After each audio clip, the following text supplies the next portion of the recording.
Hey, what's up everyone? How you all doing? Now, it's been over 2 years since I've made any kind of a guide for credit or endo farming in Warframe, and of course a lot has changed over those 2 years. Raids are gone for one thing, and they were a main source of credit farming in game. So here we go with an in-depth guide to credit and endo farming in Warframe. Now, first of all, if you're a veteran of the game, then this video will more than likely teach you nothing new whatsoever. You know it all already, you know the best places to go, and you've got your own ways of farming everything that you need in game. So to save you some time about what the contents of this video is, here is a quick summary. Medium risk index, rinse and repeat with credit boosters for about 1 million credits in 15 minutes on average. For endo, you know about Rathum, you know about Hyricon, and you know about trading in statues and dissolving duplicate mods and so on. So that's pretty much the ins and the outs of this video. So just stick on subtitles and laugh as YouTube fails to understand my bloody Irish accent. However, if you are new to Warframe, or maybe you've only been playing it for a short period of time and you don't know where to go to farm credits or even the endo as well, then hopefully this video will help you out. And before you know it, you'll be swimming in credits and rolling in that endo. Now, at lower levels, most missions will give you very low amounts of credits as rewards. There are a few missions, however, that you can repeat in order to build your credit amounts up until you can finally get to Neptune and start earning stupid amounts of credits. Now, these low level missions are on screen right now, and how much you can earn with them per hour at lower levels.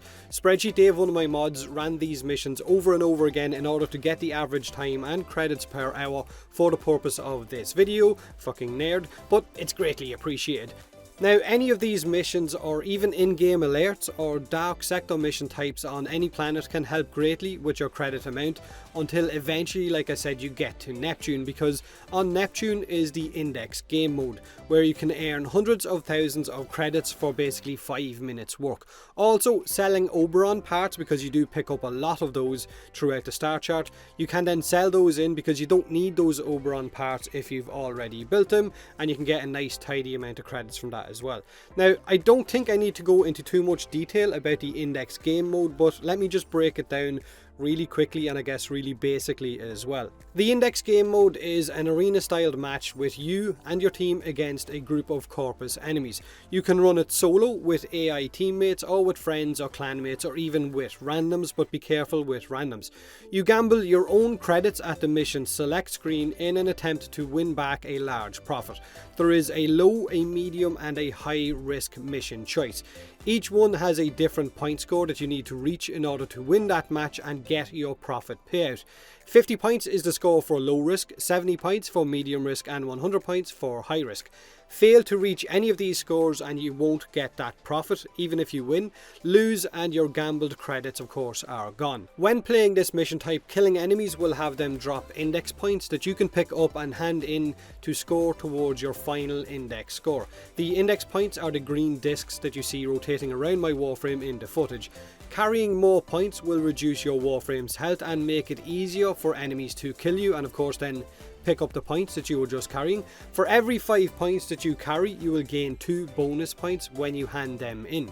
So if you're carrying 5 index points and you hand them in, then you're going to get 2 bonus points on top of that for a total of 7 points towards your score.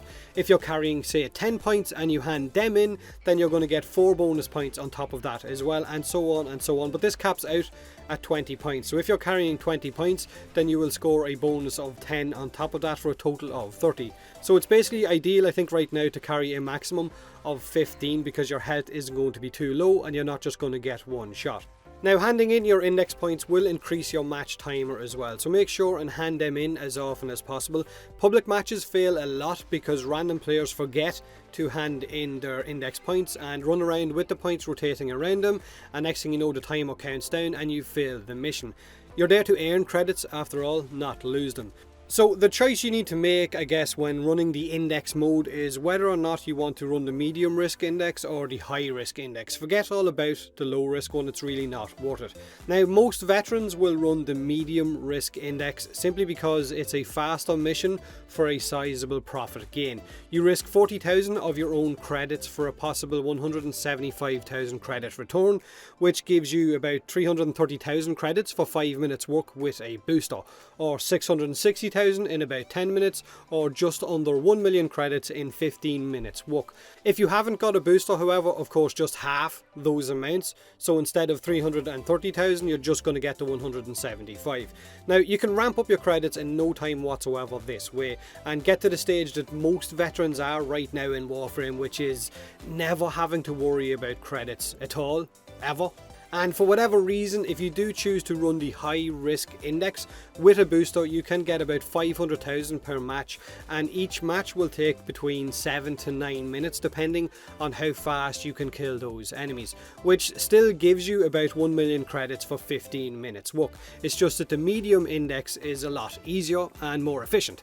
Whatever frame and weapon, of course, combination you choose to bring for the index is entirely up to you, whether you're running solo or in a squad. In a squad, it's not going to matter as much because the index points reduce your health if you're running solo, which means you should probably bring a tanky Warframe, one that can, I guess, survive taking a little bit more damage once you're carrying a large stack of those index credits. I personally prefer running Siine right now because of how powerful she is and because of how tanky she is. That might change whenever they nerf her over the next week or two, but a lot of veterans do prefer bringing Rhino because of his iron skin, which means you don't have to worry about that loss of health until his iron skin depletes. Other frames I guess you could also bring would be an Inros because he's got a really high health pool, especially if you choose to stick Prime Vigor on there as well. Ignore the shield amount, but you will have about 6,000 health. Now your weapon of choice should be anything basically that hits hard, something that can wipe out those enemies in 1 or 2 shots. My personal favourite is the Strun Wraith, but I have got a Riven on it, but other weapons like the Arca Plasmor, the Tigris Prime, or even the Atomos for linking enemies is really good. It's going to be you running the mission, so whatever your favourite weapon is or your weapon of choice, it's entirely up to you. So that's basically credits out of the way, the most efficient way that veterans gather credits in Warframe right now. For Endo, it's a little bit more RNG based, well maybe a lot more RNG based actually.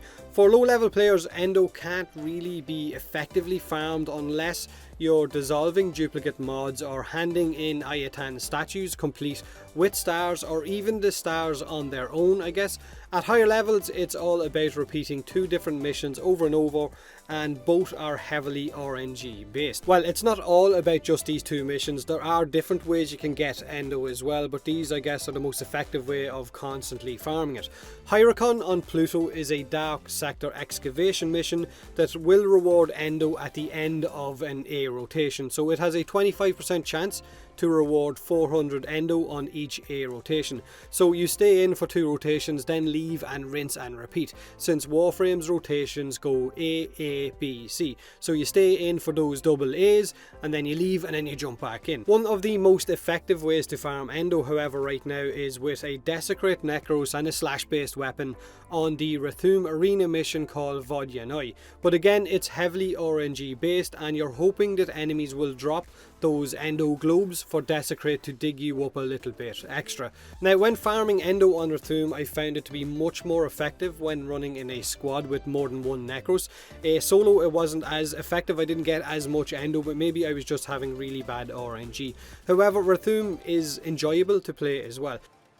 Now, apart from running Hyricon and the Rathum Arena Vodyanoi, there are different ways you can get Endo as well. You also have the high level Cetus bounties, which have a high chance of awarding decent amounts of Endo for completing them on each stage. So you can get 400 Endo per stage at the highest level of bounties from Cetus. You've also got your daily sortie missions, which can give you up on 4,000 Endo as a reward for completing them.